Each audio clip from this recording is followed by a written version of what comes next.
Comets have been around since the beginning of time. Even before humans grasped the concept of time, comets were around.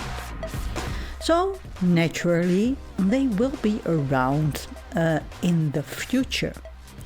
But what is a comet exactly? According to astronomer Dr. Robert Chapman, a comet basically is a big chunk of ice that is orbiting around the Sun. An orbit that can take it from anywhere from 3.3 years up to periods well in excess of 10 million years. Typical sizes of these comets are of the order of a few kilometers. This is what we know now, but for centuries people didn't know exactly what these mysterious objects were. Comets were always a cause for superstition. When a comet was around or flew by, always something bad was bound to happen, or quite often something bad was happening. But people forgot that when a comet wasn't around, something also bad was about to happen. Comets weren't only depicted in paintings, they also featured in novels and films, most of them being science fiction stories. The Pulp Fiction short story 41 Nights of Mystery by Guy Chase Hazard is one of those stories. This story was first published in the Argosy of March 1906. Although science had explained a lot of what comets actually were, there was still a lot people didn't know about them back in 1906 when Hazard wrote his story. It's 1912. And the newly appointed divisional superintendent of the Great Dalvoort Ray Company, Sam Husted, goes a night out with some friends in New York. Little was he to know that the start of the evening, that this night would not be your usual night on the town. It would become a night of mystery and danger. Contrary to what the story's title suggests, this story is not set over 41 nights, but just one night. But it was a night that would leave a lasting impression on Sam's mind. After a quiet dinner in the Japanese garden at the Fifth Avenue Hotel, Sam's friend Jernim suggests they go and watch the Stangler Comet from the roof of the 28th story building across from the hotel. There's not much else to do that night in the city, and by the 19th century, comet watching became fun. Along the way, they pick up a man with a telescope. Although they have to pay the man, comet watching, it's fun and begins with a telescope. But soon the fun on the roof turns into a dark and mysterious enterprise, as one by one, in all parts of New York, the electricity falls out and renders the city pitch black. as Sam is working for the Dalvoort Company, an energy company and competitor of Edison, he's anxious to get back to the electricity station of which he is the divisional superintendent, to find out what's going on. But straight away he notices the power cuts aren't limited to the areas where the Dalvoort Company provides the electricity. There are also blackouts in the parts of the city where Edison provides the electricity. Two companies who have a very different way of generating electricity. On the long way down, they have to go down by stairs because, of course, the lift isn't working. They start to speculate what's going on. And pestilence and war, this is what most comments meant to people. So they start to speculate what the cause could be of this power cut. Could Germany be the cause behind these blackouts? In 1906, there had been political tensions between European countries for decades. One of them being the Boer War in South Africa. Although not fought on European soil, South Africa was a British colony and Germany supported in an unofficial capacity the Boers.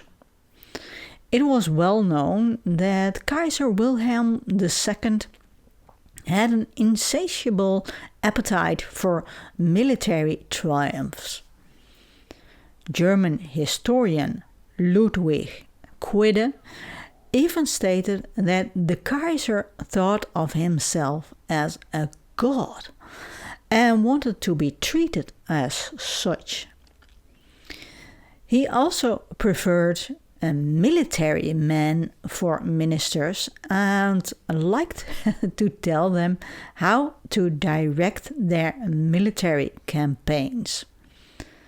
First Chief of the German General Staff von Moltke dared to confront the Kaiser by saying, "The whole army knows now that your Majesty simply dictated to a general commanding what he was to do with his division, and that could add nothing to the general's prestige. But your Majesty would not be in command of a division in the field." What we have here is a chain of command. And that was the problem.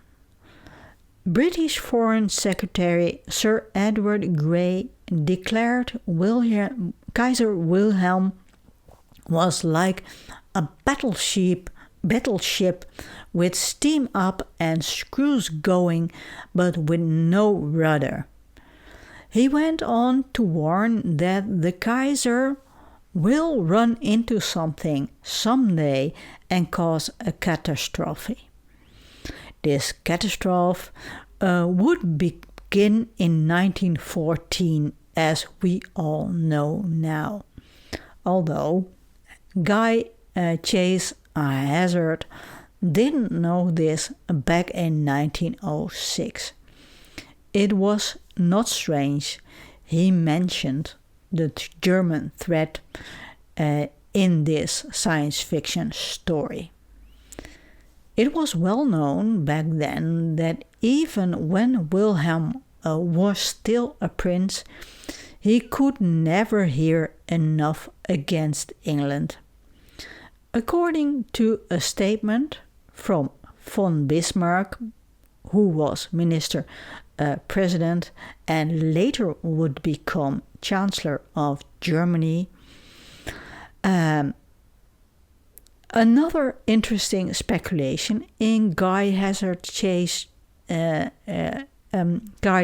Hazard's story is Germany's interest in Greenland. We know the Kaiser had a desire to conquer the oceans. Historian Quidde mentioned that this bordered on a sickness. This desire on itself isn't strange, as Great Britain had a large fleet and Germany, not having a lot of access to the sea, didn't have much room to build a large fleet. Having Greenland would give access to vast amounts of waters. Although most of it was frozen up there was more room for ports and naval ships than in German waters. And in 1906, when Hazard's story was written, explorers were still looking for the Northwest Passage to the other side of the globe. A lot of countries were interested in Greenland, even back as early as in 1897. The Americans were interested in nailing the stars and stripes to the North Pole. Historian Richard Vaughan wrote in his book Northwest Greenland, a history, that it would become American explorer Robert E. Peary's ambition to claim the North Pole for America. But it was the Danes that would come to stay in Greenland. Now, let's do some deductive reasoning. Not only the location, access to important ports, and maybe a northwest passage to the other side of the globe could have been the interest of the Kaiser. There was another interesting aspect of Greenland that could be of interest to a war-loving Kaiser: iron. There was iron to be found in Greenland. The Inuit had at least two sources of iron, one meteoric, the other industrial. Going back to 1840, the King of Denmark conceived the idea of sending a special expedition to recover the Cape York meteorites. The expedition failed, but in 1894 Peary would found it. Remarkable fact is that even in a time where colonization was seen as a good thing and a symbol of power and strength, there was criticism on Peary's discovery. Or more, the removing or stealing of the meteorites. It was said that he had deprived the Inuit of their traditional source of iron. So the mentioning of a German threat and suggesting the power cuts could be sabotaged by the Germans in 41 Nights of Mystery isn't strange. It takes 14 pages for the French to reach the ground level of the building. The pacing of these 14 pages is very slow.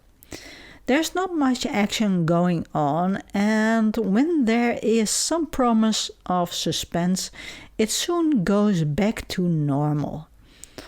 The mysterious sound coming from downstairs is quickly turned into an anticlimax by a logical explanation within a couple of sentences. But there is a disturbing outside as the oil lamp they have with them attracts a mob of clamoring people crying, "Let us in!" Oh shit!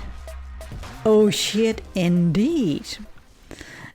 So they are afraid they will overpower them, and the friends go and find another way out of the building. The ladies want to go back to a hotel, and Sam's keen to get to his power station to find out what's going on. When they want to take a cab, they find out all the electrical cabs are out of order, which is weird because they run on batteries. But they finally manage to bring the women to safety, and Sam finally, after helping some people and avoiding others, arrives at his power and light station, the power and light station of the Dalvort Company. Here he finds Mr. Shurtleff, the principal officer of the company, who had been Mr. Dalvort's confidant for years and was an inventor himself as well. To Sam's surprise, Shurtleff's office is brightly lit by a luminous vial up on the table beside him. It was a new invention of Sam's predecessor, Burbank. The light is a particle of radium. Burbank believed that he could invent a way of cheapening its production so that its uses may be popularized. But the men don't have time to dwell upon this for long, as a strange storm hits the city. The weirdest thing is that there's a lightning that doesn't fall to the earth. The earth isn't acting any longer as a magnet for the lightning. It seems to repel the lightning instead of drawing it. Sam concludes the problem must be in the atmosphere. He remembers Stangler's words of warning when he discovered the comet that was mentioned after him. Stangler stated that the nearness of his comet to Earth might cause convulsions of nature, but he never dreamt a dream like this. Now all the electric juice is being squeezed out of the atmosphere. This will cause severe problems for civilization. How can civilization and industries continue without electricity? Whilst musing on this problem, another problem arises outside of the building. An angry mob is trying to enter the building because they think the Dalvort Company deliberately cut the electricity. What are they to do? Yes, they have a few pistols to defend themselves, but they can't hold back the mob forever. Suddenly, the crowd shrieks in horror at the sight of a brightly lit monster that is striding down the street, looking like a huge headless man heading for the power station. I'm not trying to scare you. To Sam's and Shirley's surprise, it appears to be good old Burbank. The phosphorus glow is coming from his clothes, which he always wore whilst experimenting with radium. Burbank has his own ideas about the power cut in the city. He thinks that some greater magnet than this Earth has suddenly attracted all the electricity out of the Earth's atmosphere. As daylight breaks, the angry mob turns towards their homes. Although heavy clouds obscure the sun and its clammy and sticky atmosphere which they breathe, it gives people hope and courage.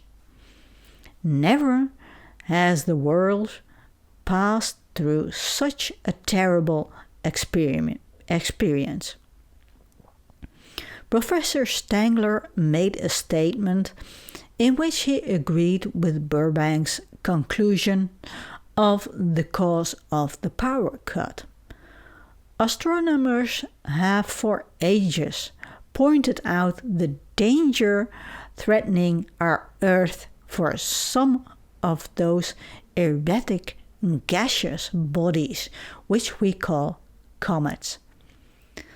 Stangler had already predicted that the monster which had so filled the public eye for months would draw very near to us. Its orbit finally brought it so close that being formed of some highly magnetic mass, Stangler's comet, is positively drew from our atmosphere every particle of electricity generated by both natural and mechanical means. The phenomenon lasted long enough to warn all thinking men what peril lay in such dependence as they had begun to put in one element. Burbank's inventions of the radium light and radium power and heat naturally took a mighty boom at this time.